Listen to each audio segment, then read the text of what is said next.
Entonces, hoy continuamos con la serie El cielo te espera. Tenemos hoy la segunda entrega, la tercera entrega, la tercera parte de este mensaje. Y la tercera parte es basada en Gálatas 2, que es básicamente lo que vamos a estar leyendo hoy, pero no lo busquen todavía porque vamos a avanzar con una introducción. Eh, Empezamos hace 3 semanas y la primera parte del cielo te espera fue una introducción en la que miramos cómo Gálatas es una de las cartas más estudiadas por la importancia que tiene al momento de determinar claramente que nuestra salvación no depende de obras, sino que depende de nuestro Señor Jesucristo, que no es por resultado de nuestras acciones, sino por gracia, por la misericordia de Cristo que nos ha amado a nosotros primero. También vimos que es la segunda carta en influencia de todas las 13 cartas que escribió el apóstol Pablo. La primera en influencia es Romanos, así lo han determinado algunos estudiosos, y en la segunda entonces Gálatas en influencia. Por eso es una carta que todos debemos estudiar, así como Romanos, que en algún momento también la estudiaremos. Eh, Vimos también que alguien la presentó como la carta magna de la libertad cristiana, porque nos hace libres, nos hizo libres del pecado, nos hizo libres, Jesús nos hizo libres del pecado, y esto se manifiesta principalmente en la carta a los Gálatas. Y vimos que básicamente Pablo la escribió con el fin de corregir las creencias erróneas que ellos tenían en cuanto a la observancia o el cumplimiento de la ley y la salvación por medio de Cristo. Entonces Pablo vio esa necesidad y escribió la carta, y por eso es que también algunos escritores presentan a Pablo como el apóstol de la libertad. Entonces, eso fue en la primera parte. Los que no se la vieron, ahí va a aparecer en YouTube, va a aparecer el link y ahí la pueden ver para repasarla o si se la perdieron. En la segunda, que fue la semana pasada, estuvimos ahí sí ya leyendo y estudiando Gálatas 1 y comenzamos hablando, de acuerdo a lo que está en Juan 8:32, cómo al conocer la verdad nos hace libres.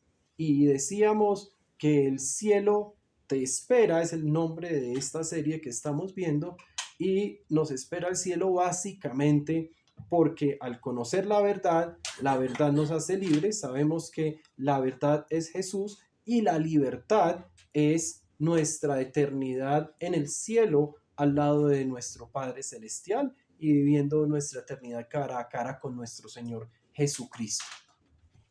Luego vimos la semana pasada, vimos cómo Pablo presenta el verdadero evangelio, y al final Pablo aclara que esto no se trata de hombres, que el evangelio que él enseña no ha sido revelado a él por hombres, por enseñanzas humanas, sino que se lo reveló directamente Jesucristo. Y ahí terminamos hablando de Jesucristo como el único mediador entre Dios y los hombres, y también vimos que no hay salvación en ningún otro que no sea en Jesucristo. Y entonces esto nos lleva a la tercera parte, a la enseñanza de hoy. Y la enseñanza de hoy es una continuación, por supuesto, ya que veíamos la semana pasada que esto no se trata de hombres, sino que se trata de un solo hombre, Jesucristo de Nazaret. Un solo hombre que nos llamó a nosotros. Entonces, para entender el mensaje de hoy, tenemos que hablar un poquito sobre el llamado. ¿Cómo es que se articula el llamado? ¿Cómo funciona desde lo que aprendemos en la palabra de Dios el llamado? ¿Sí? Entonces, esto se trata básicamente de un hombre que nos llamó, que es Jesús. Jesús es Dios. Y si vamos a Romanos 8, capítulo 8, versículos del 28 al 30, vamos a ver un poquito de este llamado. ¿Por qué un poquito? Porque hay muchos otros pasajes en la Biblia donde se habla de nuestro llamado, de cómo Cristo nos llama. Pero aquí en Romanos 8, que me encanta, Romanos 8:28, habla sobre los que hemos sido llamados y cuáles son las bendiciones y las promesas para quien hemos sido llamados. Si ya lo tienen, entonces vamos a leer juntos. Ahora bien, sabemos que Dios dispone todas las cosas para el bien de quienes lo aman, a los que han sido llamados de acuerdo con su propósito, porque a los que Dios conoció de antemano también los predestinó a ser transformados según la imagen de su Hijo, para que Él sea el primogénito entre muchos hermanos. Y atención a esta parte. A los que predestinó, también los llamó. A los que llamó, también los justificó. Y a los que justificó, también los glorificó. Entonces, aquí vemos que este llamado no es un llamado de hombres. Está hablando de que a quienes amamos a Dios, todas las cosas nos ayudan para bien. Y esto es para los que amamos y hemos sido llamados de acuerdo con su propósito. Y aclara ahí que a quien Él predestinó, y Él nos predestinó para adorarlo, Él nos predestinó a nosotros, Él nos hizo a nosotros para que lo amáramos, para que lo adoráramos. Y a quienes predestinó, también nos llamó. Y a los que nos llamó, también nos justificó. Ahora estamos justificados. El error que nosotros cometimos, ya nosotros no tenemos que pagar por ese error. Ya Jesús justificó nuestros pecados. Lo hizo en la cruz del Calvario. Y entonces, ahora que nos justificó, entonces nos glorifica. Es el siguiente paso, lo que nos espera cuando estemos en la presencia de Cristo, cuando estemos en compañía de Él en el cielo. Este llamado también lleva a uno de los escritos más hermosos que uno pueda encontrar en la Biblia, o de acuerdo a mi opinión al menos, y lo encontramos en Oseas. Si ustedes me acompañan a Oseas, es uno de los profetas menores, se devuelven un par de páginas en la Biblia y vamos a Oseas 11, versículo 1. Oseas 11, versículo 1 dice: desde que Israel era niño, yo lo amé. De Egipto llamé a mi hijo. Y ahí está hablando de Israel como una persona, no como una nación, como una persona. Pero ahí no necesariamente es un amor exclusivo para Israel. Ahí aplica el contexto virtual de la palabra de Dios, en el que podemos poner nuestro nombre y podríamos leer: desde que, y ahí iría tu nombre, era niño, yo lo amé. De Egipto llamé a mi hijo.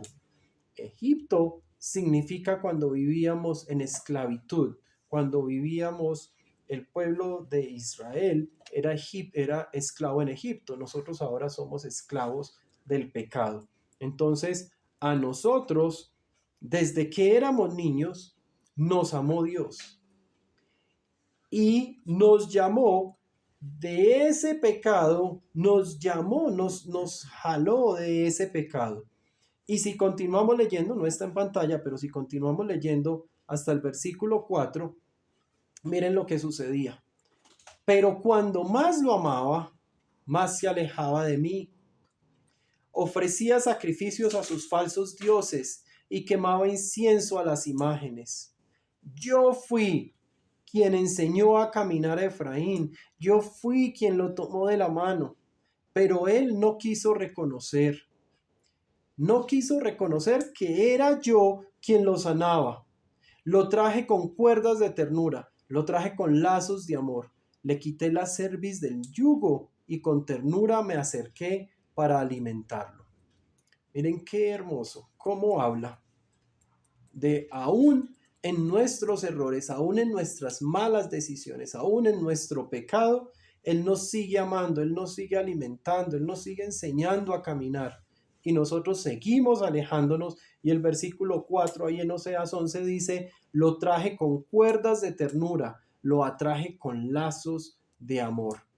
Qué bonito que este llamado de Dios a nosotros, este llamado al cielo, por eso es que el cielo nos espera, este llamado no depende de nosotros, este llamado depende solamente de Dios. No hay errores que el ser humano haya cometido en toda la historia de la humanidad que cambie el plan de Dios.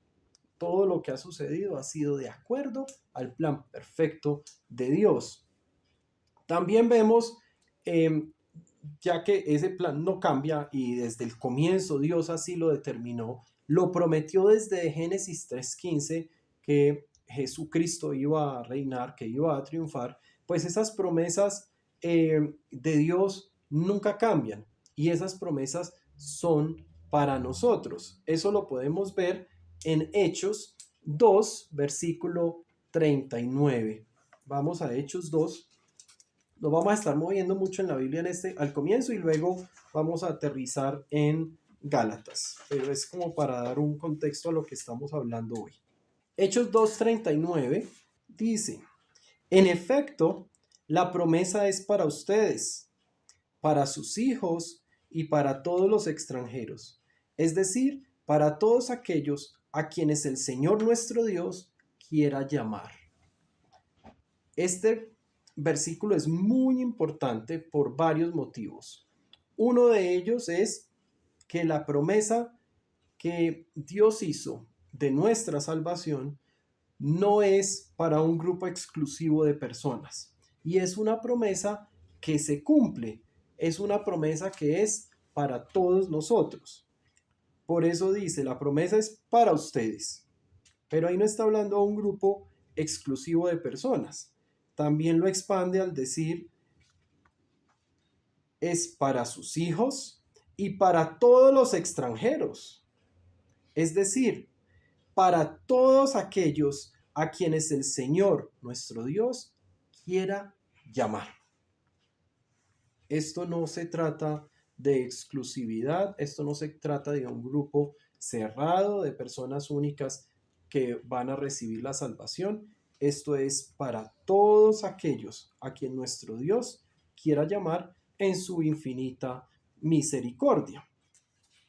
Ahora, en Hechos 13 también encontramos cómo el llamamiento no es solamente para salvación, no es solamente para que nosotros seamos salvos y digamos, listo, ya Dios me llamó, el cielo me espera y yo soy salvo, entonces ya no tengo nada que temer, ya tengo el futuro asegurado. Sí, eso es cierto, todo eso es cierto. Pero ese llamamiento también es para que nosotros vayamos a materializar el llamado de Dios a otras personas, es decir, para que vayamos a ser discípulos a todas las naciones, para que nosotros vayamos a predicar el evangelio, a que otras personas también escuchen el mensaje de salvación y por lo tanto se sanen. Entonces miremos eso ahí en Hechos 13:2 cuando habla de el llamamiento de Pablo y de Pablo y de Bernabé. Hechos 13:2, ellos estaban en Antioquía, que era una iglesia de mucha importancia, porque fue el primer lugar donde se habló de cristianos, ¿sí? Pero no me voy a desviar. Ahí en Hechos 13:2, miren lo que dice en cuanto al llamamiento de Pablo y de Bernabé. Mientras ayunaban y participaban en el culto al Señor, el Espíritu Santo dijo, apártenme ahora a Bernabé y a Saulo para el trabajo que los he llamado. Este llamamiento no es solo para decir, te he llamado con lazos de amor y aunque te has equivocado, te perdono y no importan tus errores, no importan tus pecados, Jesucristo muere por ellos, lo importante es poner tu fe en Jesucristo. No es solo para eso, así fue que llamó a Saulo, por ejemplo, pero este llamado es también para activarnos a nosotros en la obra de Cristo, en la obra de expansión del Evangelio. Entonces, si nosotros hemos sido llamados, nosotros tenemos que responder a ese llamado. Miren que en el versículo 3, ahí mismo en Hechos 13, dice: así que después de ayunar, orar e imponerle las manos, los despidieron. Eso fue de una vez. Ahí no hubo mucho que pensar. Hubo el llamado, Pablo se convirtió y el Espíritu Santo mismo dijo: apártenme a estas dos personas. Y de una vez, después de ayunar, orar e imponerle las manos, los despidieron. Chao, vayan a trabajar, vayan a hacer lo que tienen que hacer. Entonces, luego vemos cómo Pablo responde a ese llamado con firmeza. Y ahí viene la primera enseñanza de nosotros. Vamos entonces ahora sí a Gálatas, porque ahí vamos a ver esa firmeza al llamado, la firmeza al llamado que Pablo les está escribiendo a los Gálatas y que ahora aplica para nosotros. Entonces vamos a leer Gálatas y vamos a ir ahí parando de a poquitos. Gálatas 2, versículos del 1 al 3 dice: 14 años después, subí de nuevo a Jerusalén, esta vez con Bernabé, llevando también a Tito.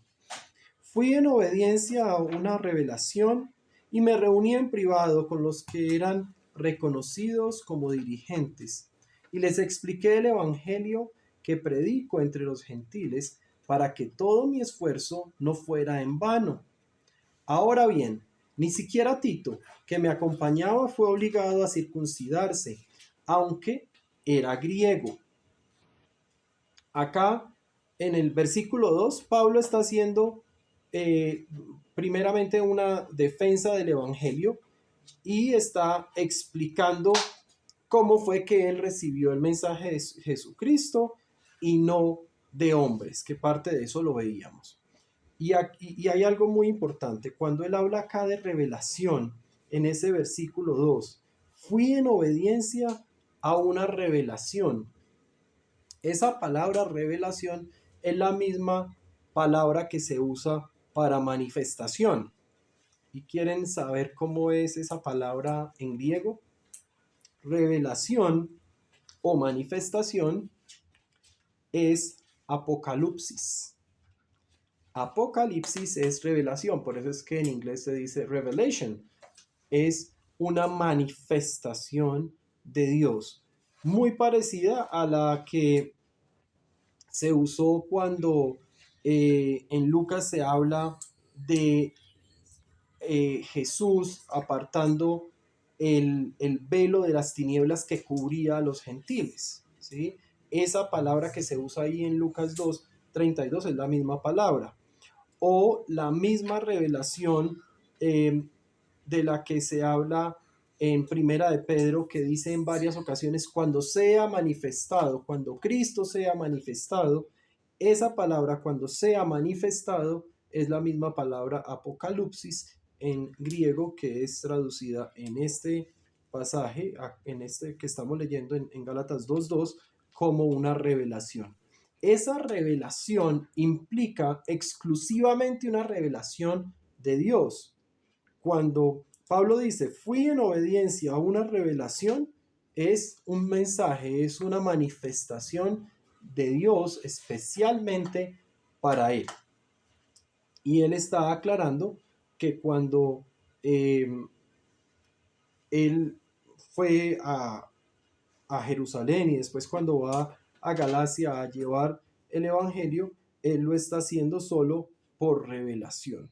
Y en este caso está hablando, dice que él fue y se reunió en privado con los que eran reconocidos como dirigentes y les explica el evangelio que predica entre los gentiles. Más adelante vamos a ver cómo el llamado de Pablo es a predicarle a los gentiles, el de Pedro a los judíos, pero el de Pablo a los gentiles, y eso va a tomar importancia en el siguiente pasaje que vamos a leer, que es Gálatas 2, del 4 al 6. Continúa diciendo: el problema era que algunos falsos hermanos se habían infiltrado entre otros para coartar la libertad que tenemos en Cristo Jesús a fin de esclavizarnos.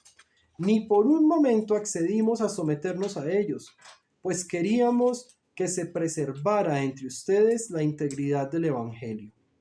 En cuanto a los que eran reconocidos como personas importantes, aunque no me interesa lo que fueran, porque Dios no juzga por las apariencias, esos tales no me impusieron nada nuevo.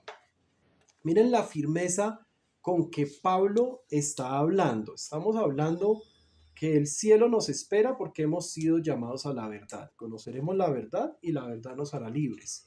Estamos hablando que la verdad es Jesucristo y que al conocer a Jesucristo somos libres del pecado y somos libres con una esperanza de eternidad.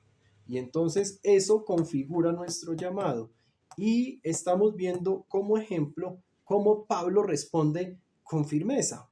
Mire que él le dice que él fue donde esas personas importantes, aunque no le interesa lo que fueran, porque Dios no juzga por las apariencias. Es decir, él acá no está diciendo fui donde los doctores y donde la gente de la alta sociedad, porque eso para Dios no tiene ninguna importancia, somos todos iguales. Y Pablo en Gálatas veíamos también en la primera semana que empezamos a hablar de que el cielo nos espera. Hablábamos de cómo Pablo, especialmente en a las iglesias de Galacia, les escribe con palabras muy fuertes. Y miren cómo les dice, esos tales no me impusieron nada nuevo. Está diciendo, yo no estoy acá porque me lo hayan impuesto autoridades terrenales. Yo estoy acá en obediencia a Jesucristo de Nazaret, que fue el que me hizo mi llamado, y por ese llamado es que respondo con firmeza. Él lo está haciendo de una manera clara y contundente.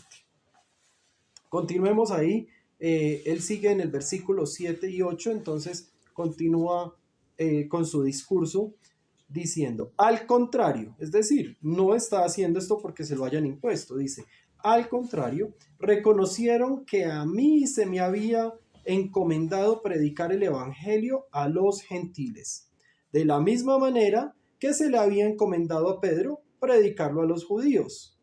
El mismo Dios que facultó a Pedro como apóstol de los judíos, me facultó también a mí como apóstol de los gentiles. Recuerden que cuando Pablo está escribiendo esto ya han pasado un par de años. Entonces la gente se está preguntando, pero si es que Pablo era el que mataba a los cristianos, pero es que este no vivió ni siquiera con Jesucristo, ¿de dónde está sacando la información? Y él lo está aclarando y está diciendo, pues así mismo como Jesús mandó a Pedro a predicarle a los judíos, así mismo le estoy predicando yo a los gentiles, así mismo estoy trayendo yo el mensaje para ustedes. Y avanza ahí en los versículos 9 y 10 diciendo, en efecto, Jacobo, Pedro y Juan, que eran considerados columnas al reconocer la gracia que yo había recibido, nos dieron la mano a Bernabé y a mí en señal de compañerismo, de modo que nosotros fuéramos a los gentiles y ellos a los judíos. Solo nos pidieron que nos acordáramos de los pobres, y eso es precisamente lo que he venido haciendo con esmero. Y aquí Pablo lo que está haciendo es probando que el evangelio, la salvación en Jesucristo, no es solo cuando se predica de boca de Pedro, de Jacobo, de Juan o de los otros apóstoles que vivieron y caminaron con Cristo, sino que es el evangelio que predican sus hijos, quienes hemos sido llamados de acuerdo a su propósito, de acuerdo a su amor, como veíamos al comienzo en Amós, hemos sido llamados de acuerdo a su perfecta voluntad y hemos sido llamados con lazos de amor sin importar nuestros propios errores. Él no está haciendo énfasis en los errores que él cometía, sino en la obra redentora de Cristo en su vida.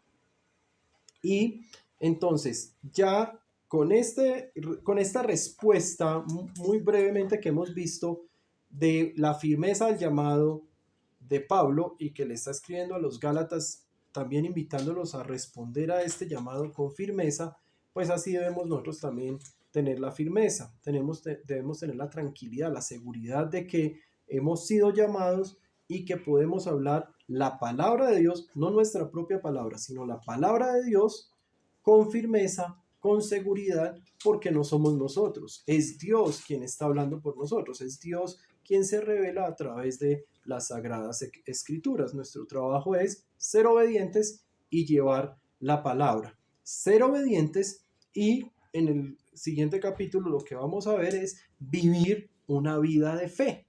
Nosotros no podemos ser conscientes de que hemos sido llamados y no vivir una vida de fe. Nuestra vida ya no se mantiene por lo que nosotros vemos, no se mantiene por lo que nosotros recibimos. Nuestra vida se mantiene por fe, la convicción de lo que no se ve y la seguridad de lo que vendrá, que es nuestra salvación en Cristo. Entonces, aquí vamos a ver en los versículos del 11 al 14, vamos a ver, en la Nueva Versión Internacional hay un título que dice: Pablo se opone a Pedro. Realmente lo que está haciendo Pablo en este punto es aclarando los errores, basado en los errores humanos, que ahí no se puede determinar nuestra vida en fe, porque había personas que estaban perdiendo su fe al ver la forma en que los mismos apóstoles estaban viviendo su vida. Pablo, en lo que vamos a leer en este momento de los versículos del 11 al 13, es incluso en la actualidad una de las pruebas más contundentes en contra de la doctrina de la Iglesia romana, que habla de la supremacía de Pedro. Cuando hablan de San Pedro y que Pedro fue el fundador de la fe cristiana y que fue la piedra angular, porque su nombre es Pedro y entonces es piedra, y entonces que fue el fundador y por eso Jesús le cambió el nombre. En la misma palabra de Dios, con palabras de Pablo, se desmiente esa supremacía de Pedro, y Pedro simplemente es una persona como nosotros, que se equivoca y que comete errores así como nosotros. Entonces, continuemos leyendo ahí Gálatas 2 del 11 al 13. Pues bien, cuando Pedro fue a Antioquía, le eché en cara su comportamiento condenable. Antes que llegaran algunos de parte de Jacobo, Pedro solía comer con los gentiles, pero cuando aquellos llegaron, comenzó a retraerse y a separarse de los gentiles por temor a los partidarios de la circuncisión. Entonces los demás judíos se unieron a Pedro en su hipocresía, y hasta el mismo Bernabé se dejó arrastrar por esta conducta hipócrita.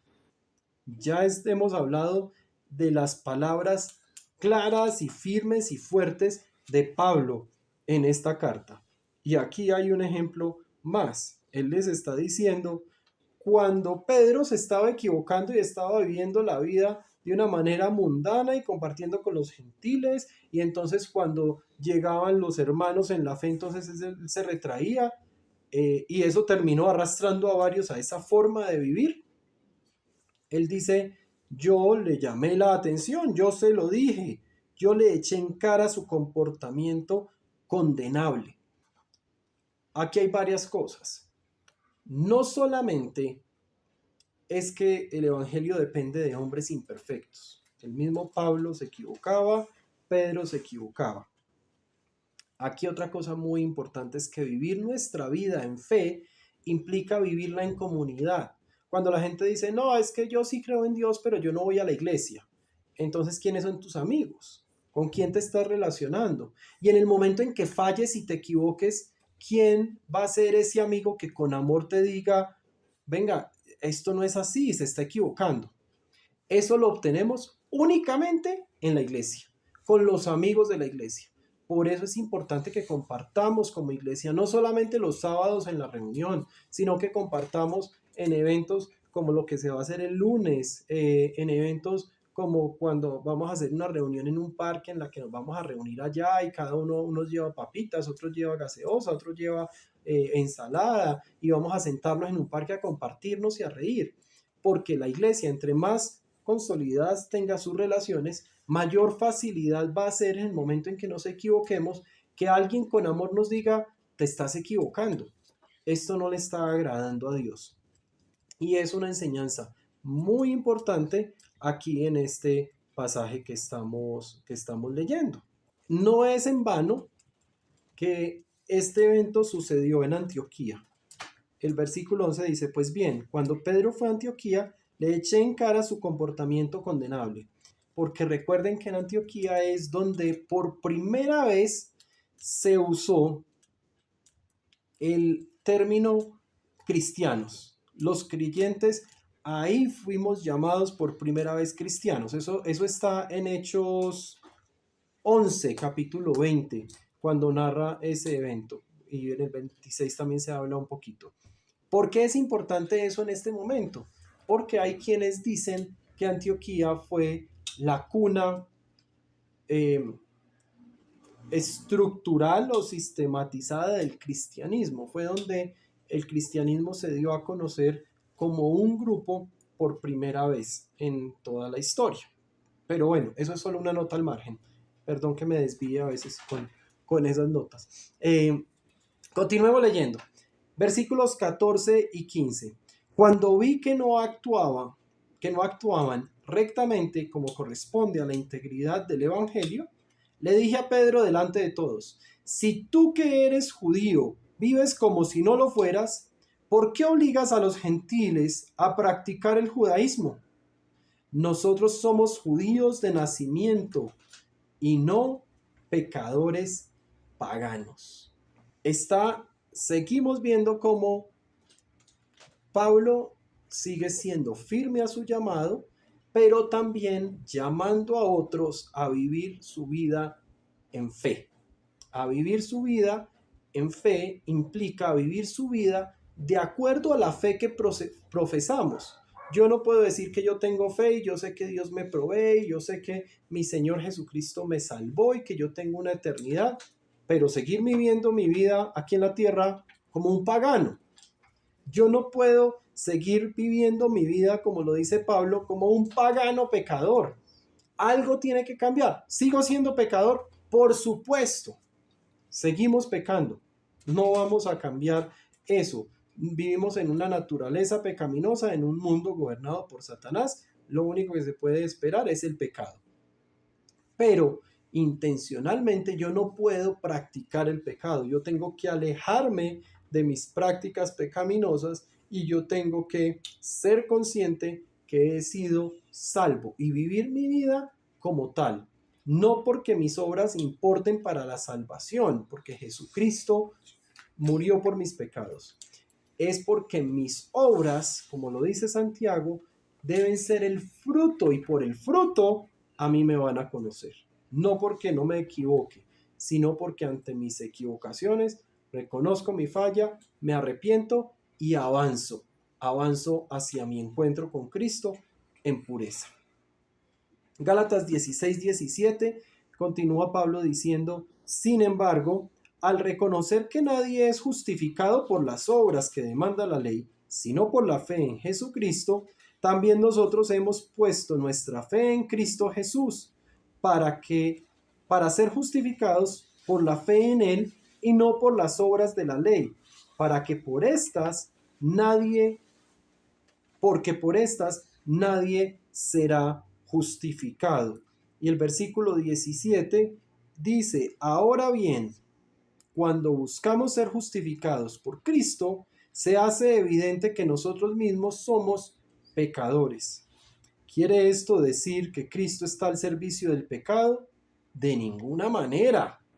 De ninguna manera era una expresión que usaban ellos para decir ni por el chiras, como diríamos coloquialmente en esta zona del país. Entonces, ahí lo que está haciendo Pablo es aclarando que nosotros somos justificados por nuestra fe en Jesucristo. Nuestra salvación no se logra por las obras de la ley, por obedecer la ley, por pecar poquito y por no hacer el mal y hacer todo el bien que podamos y por hacer cosas por los pobres. No, nuestra fe es justificada únicamente, como le dirían los llamados padres de la Reforma, solo por Cristo, solo en Cristo. No hay otro motivo para la justificación de nuestra salvación, para que nos justifique para salvación. Y Si nosotros no logramos entender que esto no depende de mí, de las obras que yo haga o deje de hacer, sino de la obra redentora de Jesucristo, pues no entendemos el mensaje del cristianismo, porque no estamos dependiendo de nuestro Señor Jesucristo. Y ya para terminar, cerramos con los versículos 19 y 20, 18 al 21, perdón, que dice Pablo: si uno vuelve a edificar lo que antes había destruido, se hace transgresor. Es decir, si volvemos a pecar sobre lo que ya no existe más, pues se hace transgresor. Yo por mi parte, mediante la ley, he muerto a la ley, a fin de vivir para Dios. He sido crucificado con Cristo, y ya no vivo yo, sino que Cristo vive en mí. Lo que ahora vivo en el cuerpo, lo vivo por la fe en el Hijo de Dios, quien me amó y dio su vida por mí. No desecho la gracia de Dios. Si la justicia se obtuviere mediante la ley, Cristo habría muerto en vano. Miren que hoy estamos hablando de ese llamado. Hemos sido llamados así como Pablo fue llamado. También vimos cómo es entonces nuestra respuesta a ese llamado, y que nuestra respuesta a ese llamado debe ser una vida en fe, y que esto no depende de nuestros errores ni de nuestro cumplimiento de la ley, sino de la obra de Jesucristo, la obra que hizo en la cruz, la obra redentora. Aquí entonces hay algo muy importante. Noten ustedes cómo Pablo viene hablando, haciendo una amonestación, una carta fuerte, y rompe eso en el versículo 19, para mostrar su mismo ejemplo. Y dice: yo por mi parte, mediante la ley, he muerto a la ley a fin de vivir para Dios. Es decir, él no vive para cumplir la ley. Él vive para Dios. Y dice: he sido crucificado con Cristo, y ya no vivo yo, sino que Cristo vive en mí. Él acá muestra cómo Jesucristo se interpone, se atraviesa en la pasada vida pecaminosa, se atraviesa en la vida de Pablo, para que Pablo muera a lo que él era y ahora viva en Cristo, ahora viva una nueva vida. Nuestra respuesta al llamado debe ser una vida en fe, una vida de fe. ¿Qué significa eso? Que ahora que Jesucristo se interpuso en nuestra vida pecaminosa, pues yo vivo para Cristo. En nuestro caso, de pronto no sea como Pablo. La vida pecaminosa de Pablo era matar personas, asesinar personas, hacer mal. Para nosotros, la vida del pasado pudo haber sido una vida de tomar trago, o una vida de mujeres, o una vida de drogas. Lo que haya sido nuestra vida en el pasado, nuestra vida de pecado, tenemos que ser conscientes que, así como a Pablo, Jesucristo de Nazaret se interpuso en nuestra vida de pecado. Él se aparece en nuestra vida, y como dice en alguna parte de la escritura, Él toca la puerta de nuestro corazón, y desde ese momento nuestra vida no es igual. Hay personas que no atienden este llamado, pero su vida no puede ser igual. Aún en ese momento Jesucristo se interpone en su vida de pecado. Ahora que Jesucristo se ha interpuesto en nuestra vida de pecado, nuestra propia vida queda clavada ahí, en el pasado, así como quedó clavada en la cruz la naturaleza humana de Jesucristo. Nuestra vida de pecado no puede ser algo a lo que nosotros recurramos constantemente.